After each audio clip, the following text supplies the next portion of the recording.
दोस्तों आपको ये तो पता ही है कि अगर हम लेंडिंग बिजनेस की बात करते हैं तो सबसे पहला नाम बैंक्स का आता है, जो अलग अलग कैटेगरीज में लोगों को लोन देते हैं, जैसे कि ऑटो लोन, पर्सनल लोन, इसके अलावा हाउसिंग लोन।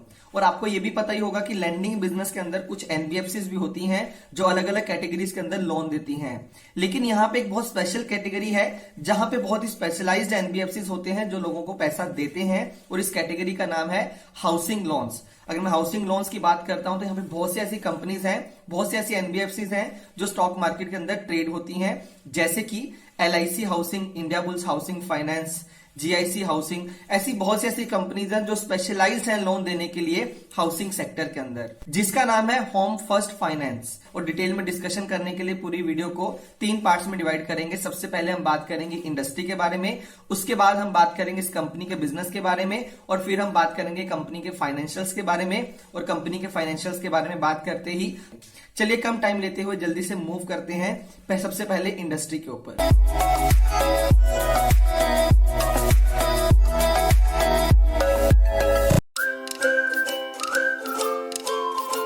दोस्तों अगर मैं इंडिया की हाउसिंग फाइनेंस इंडस्ट्री की बात करूं तो ये पूरी इंडस्ट्री का वर्थ जो है 20 लाख करोड़ से ज्यादा का है। अगर मैं आपको एग्जैक्टली बताऊं तो 20.7 लाख करोड़ की ये पूरी बड़ी इंडस्ट्री है जो कि हाउसिंग फाइनेंस की इंडस्ट्री मानी जाती है। लेकिन जब भी हम हाउसिंग फाइनेंस इंडस्ट्री की बात करते हैं तो यहाँ पे मेजरली 2 प्लेयर सामने आते हैं। सबसे पहला बैंक्स, यानी कि आप किसी भी बैंक के पास जाके अपने घर के लिए लोन लेते हैं, और दूसरा होता है एनबीएफसीज, यानी कि कुछ स्पेशलाइज्ड कंपनीज जो सिर्फ घरों के लिए ही लोन देती हैं।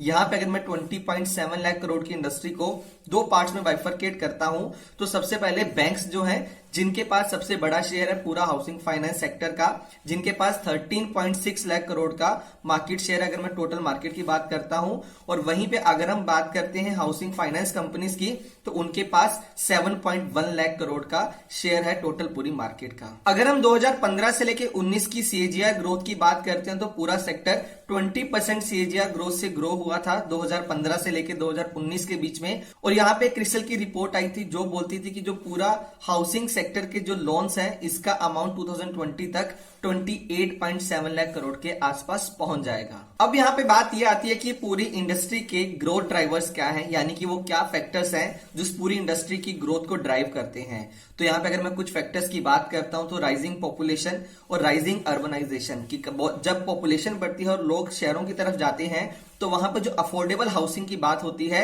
वहां पे डिमांड काफी ज्यादा बढ़ जाती है। इसके अलावा रिसेंट के टाइम में कुछ गवर्नमेंट इनिशिएटिव्स भी निकल के आए थे, जैसे कि प्रधानमंत्री आवास योजना, जो कि हाउसिंग के अंदर एक डिमांड क्रिएट करते हैं, यानी कि लोगों को घर की जरूरत होती है और यहाँ पे जब उनको कुछ बेनिफिट मिलते हैं तो वहां पे वो नए घर बनाने के लिए जाते हैं, जहां से इस पूरी इंडस्ट्री की ग्रोथ डिराइव होती है। अगर मैं यहाँ पे पूरे हाउसिंग फाइनेंस सेक्टर की बात करता हूं तो इस पूरे सेक्टर को भी, जो यहाँ पे लोन डिस्पर्स होते हैं, उनको भी 2 कैटेगरीज के अंदर डिफाइन किया जा सकता है। पहला होता है अफोर्डेबल हाउसिंग और दूसरा होता है नॉर्मल हाउसिंग लोन्स। अगर मैं इस कंपनी की बात करता हूं होम फर्स्ट फाइनेंस की, तो ये कंपनी अफोर्डेबल हाउसिंग के अंदर अपना बिजनेस ऑपरेट करती आई है। यहां पे अगर मैं अफोर्डेबल हाउसिंग की बात करता हूं तो 2015 से लेके 19 के बीच में अफोर्डेबल हाउसिंग के अंदर 5% का सीएजीआर ग्रोथ देखा गया है।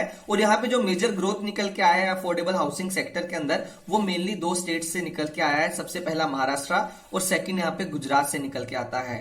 और यहाँ पे जो टोटल मार्केट है हाउसिंग फाइनेंस सेक्टर की, यानी कि अफोर्डेबल हाउसिंग फाइनेंस सेक्टर की, यहाँ पे 79% मार्केट्स के अंदर ये कंपनी प्रेजेंट है जहां पे अपना बिजनेस रन करती है। दोस्तों ये तो हुई इंडस्ट्री की बात। अब जल्दी से बात करते हैं इस कंपनी के बारे में। अगर हम इस कंपनी की बात करें तो इस कंपनी को 2010 के अंदर स्टार्ट किया गया था, और अगर मैं 2019 के सितंबर तक की बात करूं तो इस कंपनी के 65 ब्रांचेस हैं जो अलग अलग स्टेट्स में फैली हुई हैं। अगर उन स्टेट्स के नाम आपको बताऊं तो वहां पे तमिलनाडु, कर्नाटका, महाराष्ट्र और इसके अलावा गुजरात का नाम सामने निकल के आता है, जहां पे इन कंपनी के ब्रांचेस हैं और जहां पे कंपनी अपना बिजनेस ऑपरेट करती आई है। अगर हम इस कंपनी के कस्टमर बेस की बात करें तो इस कंपनी के मेजरली 2 कस्टमर बेस हैं जो कि सैलरीड और सेल्फ एम्प्लॉयड दोनों से निकल के आते हैं। लेकिन जो इनका मेजर कस्टमर बेस है वो सैलरीड एम्प्लॉयज हैं, जहां पे इनका टोटल लोन्स में से 72% लोन इनके सैलरीड लोगों के पास गए हुए हैं। और वहीं पे अगर मैं सेल्फ एम्प्लॉयड लोगों की बात करता हूं तो उनके पास इनके टोटल लोन में से 24% लोन गए हुए हैं। तो ये फोकस दोनों के ऊपर करता है। अगर मैं इनके लोन बुक की बात करता हूं तो मेजर फोकस इनके लोन बुक के अंदर हमें सैलरीड एम्प्लॉयज की तरफ निकल के आता है। अगर हम इस कंपनी के थोड़ा बिजनेस के बारे में और डिटेल में बात करें तो ये कंपनी घर बनाने में अपना लोन देती है, जहां पे इनके टोटल लोन बुक का 91% पोर्शन दिया हुआ है। इसके अलावा ये कंपनी लोन अगेंस्ट प्रॉपर्टीज भी देती है। अगर आपको एक प्रॉपर्टी के अगेंस्ट लोन लेना है तो वहां पे भी ये कंपनी सर्व करती है, जहां पे इनके टोटल लोन बुक का 4% से ज्यादा पोर्शन है। इसके अलावा ये कंपनी डेवलपर्स को भी फाइनेंस करती है अगर उनको पैसे का जरूरत पड़ता है तो। लेकिन मेजर जो इनका फोकस है, मेजर जो इनका लोन बुक है वो होम फाइनेंस की तरफ ही है, जहां पे 91% पोर्शन है, लेकिन बाकी पोर्शन 9% का अलग अलग जगह पे बाइफर्केटेड है। जल्दी से मूव करते हैं यहाँ पे कंपनी के फाइनेंशियल्स के ऊपर और बात करते हैं कंपनी के फाइनेंशियल्स की। सबसे पहले मैं बात करूंगा कंपनी के रेवेन्यू और प्रॉफिट के बारे में। इसके बाद मैं आपको बहुत ही इंटरेस्टिंग पूरे इंडस्ट्री का एनालिसिस दूंगा, जहां पे मैं इसको कंपेयर करूंगा बाकी कॉम्पिटिटर्स के साथ। लेकिन सबसे पहले बात करते हैं कंपनी के प्रॉफिट और रेवेन्यू के बारे में और देखते हैं कि पिछले कुछ सालों में इनका ट्रेंड कैसे रहा। अगर मैं मार्च 2018 की बात करता हूं तो कंपनी का 134 करोड़ का रेवेन्यू था, जहां से कंपनी ने 15 करोड़ का प्रॉफिट बनाया था। लेकिन अगर हम 2019 में मूव करते हैं तो कंपनी का रेवेन्यू ऑलमोस्ट डबल हो जाता है और 270 करोड़ का कंपनी का रेवेन्यू हो जाता है और कंपनी का प्रॉफिट 3 टाइम्स बढ़ के 45 करोड़ पे चला जाता है। वहीं पे अगर हम बात करते हैं मार्च 2020 की तो कंपनी का रेवेन्यू 419 करोड़ का था और कंपनी का प्रॉफिट ऑलमोस्ट 79.2 करोड़ के आसपास का था।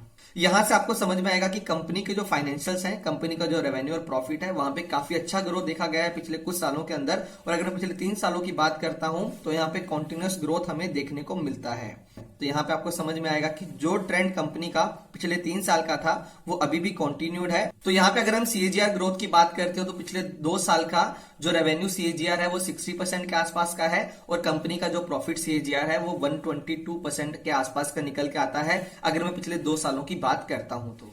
अब ये तो बात हुई कंपनी के पिछले कुछ टाइम के फाइनेंशियल ट्रेंड्स के बारे में। अब हम जल्दी से कंपेयर करते हैं कि अगर मैं इस कंपनी के नंबर्स को कंपेयर करता हूं पूरी इंडस्ट्री के नंबर्स के साथ, तो यहां पे जो इस कंपनी की इंडस्ट्री होगी, जहां पे कंपनी ऑपरेट करेगी, तो इस इंडस्ट्री का नाम होगा हाउसिंग फाइनेंस की जो एनबीएफसीज होंगी। तो चलिए जल्दी से उनके साथ कंपेयर करके देखते हैं कि ये कंपनी कहां पे स्टैंड करती है। मैं 5 कंपनीज के अंदर मैं डिवाइड करके उनको कंपेयर कर रहा हूं और जो 5 कंपनीज हमने कंसीडर की हैं वो है housing development finance corporation, LIC housing finance, आवास फाइनेंसर्स, इंडिया बुल्स हाउसिंग और होम फर्स्ट फाइनेंस। तो यहाँ पे अलग अलग पैरामीटर्स पे हम कंपैरिजन करेंगे। इसके बाद अगर मैं बात करूं प्राइस टू बुक वैल्यू की, जो कि एक काफी इंपॉर्टेंट पैरामीटर होता है जब भी हम फाइनेंशियल सेक्टर में किसी भी कंपनी को कंपेयर करते हैं, तो अगर मैं बात करूं प्राइस टू बुक वैल्यू की तो नॉर्मली जितना कम होता है उतना उसको अच्छा माना जाता है। तो इस पूरे सेक्टर के अंदर होम फर्स्ट फाइनेंस का प्राइस टू बुक वैल्यू काफी ज्यादा देखने को मिलता है। कंपनी का प्राइस टू बुक वैल्यू 4 के आसपास का है। वहीं पे अगर हम बात करें एचडीएफसी की तो उनका price to book value 3। LIC housing finance की बात करता हूं तो इनका प्राइस टू बुक वैल्यू 1 के आसपास का है। वहीं पे इस पूरी इंडस्ट्री में सबसे ज्यादा प्राइस टू बुक वैल्यू इस टाइम पे आवास फाइनेंसर्स का है, जो कि 6 के आसपास का है। वहीं पे अगर मैं इंडिया बुल्स की बात करूं तो करंटली उनका प्राइस टू बुक वैल्यू 1 से भी कम है, जो कि 0.6 के आसपास का है। इसके बाद दोस्तों अगर हम आरओई परसेंटेज की बात करते हैं तो इस कंपनी का आरओई परसेंटेज 8.49% के आसपास का है, जो कि अगर मैं बाकी किसी भी प्लेयर के साथ कंपेयर करता हूं तो काफी कम निकल के आता है। इसके बाद हम बात करते हैं नेट इंटरेस्ट मार्जिन की, कि यानी कि अगर कंपनी कुछ पैसा लेती है और कुछ पैसा आगे देती है तो बीच का जो डेल्टा होता है कंपनी की कॉस्ट और कंपनी ने जो मार्जिन अर्न करने वाली है, तो उसको बोलते हैं नेट इंटरेस्ट मार्जिन। ये नॉर्मली जितना ज्यादा होता है उतना किसी भी कंपनी के लिए अच्छा माना जाता है। अगर मैं इस कंपनी की बात करता हूं तो कंपनी का नेट इंटरेस्ट मार्जिन 5.40% के आसपास का है। वहीं पर अगर हम बड़े प्लेयर्स की बात करते हैं तो एचडीएफसी का 3.30, एलआईसी हाउसिंग फाइनेंस का 2.34% और आवास फाइनेंसर्स का 6.40% है। यहाँ पे दोस्तों काफी इंटरेस्टिंग रीजन है कि कंपनी का नेट इंटरेस्ट मार्जिन ज्यादा क्यों है, क्योंकि दोस्तों जो भी कंपनी अफोर्डेबल हाउसिंग के अंदर ऑपरेट करती है वहां पे वो नॉर्मली ज्यादा इंटरेस्ट चार्ज करती है एज कम्पेयर टू बाकी प्लेयर्स। यहाँ पे दोस्तों जो कंपनीज हाउसिंग फाइनेंस सेक्टर के अंदर अफोर्डेबल इंडस्ट्री में ऑपरेट करेंगी उनका नेट इंटरेस्ट मार्जिन नॉर्मली बाकियों से थोड़ा सा ज्यादा होगा। इसके बाद चलिए बात करते हैं एनपीएस के बारे में, क्योंकि पूरे एनबीएफसी सेक्टर के लिए नॉन परफॉर्मिंग एसेट्स बहुत ज्यादा जरूरी होता है, जो कि हमें बताता है कंपनी की एसेट क्वालिटी के बारे में। चलिए कम टाइम लेते हुए कंपनी के नॉन परफॉर्मिंग एसेट्स के बारे में बात करते हैं। अगर मैं ग्रोस एनपीए की बात करूं तो होम फर्स्ट फाइनेंस का ग्रोस एनपीए 1% का है और नेट एनपीए 0.80% का है। वहीं पे अगर मैं बाकी कंपनीज की बात करता हूं तो एचडीएफसी का ग्रोस एनपीए 2.70%, एलआईसी का 2.86% और वहीं पे आवास का 0.46%। तो यहां से आपको देखने को मिलेगा कि ग्रॉस एनपीए के टर्म्स में ये कंपनी बाकी कॉम्पिटिटर्स के कंपैरिजन में अच्छा परफॉर्म करती है, अगर मैं यहाँ पे आवास फाइनेंसर्स को छोड़ दूं तो। और वैसा ही ट्रेंड हमें नेट एनपीए के केस में देखने को मिलता है। वहीं पे अगर मैं कैपिटल एडुकेसी रेशो की बात करता हूं तो कंपनी का कैपिटल एडुकेसी रेशो 47.70% के आसपास का है, और जो आरबीआई गाइडलाइंस के अकॉर्डिंग ये नंबर 15% से ज्यादा रहना चाहिए, जिसके अकॉर्डिंग ये कंपनी काफी ज्यादा सेफ है और इनका ये जो कैपिटल एडुकेसी रेशो है वो नंबर काफी अच्छा माना जा सकता है। चलिए दोस्तों, इसके बाद हम मूव करते हैं वीडियो के नेक्स्ट पार्ट में, जहां पे प्रोस एंड कॉन्स के बारे में, कि यहाँ पे आपको क्या फायदे हो सकते हैं और क्या यहाँ पे नुकसान हो सकते हैं, या यहाँ पे किन चीजों के बारे में आपको थोड़ा सा ज्यादा फोकस करना चाहिए। सबसे पहले मैं बात करूंगा प्रोज के बारे में।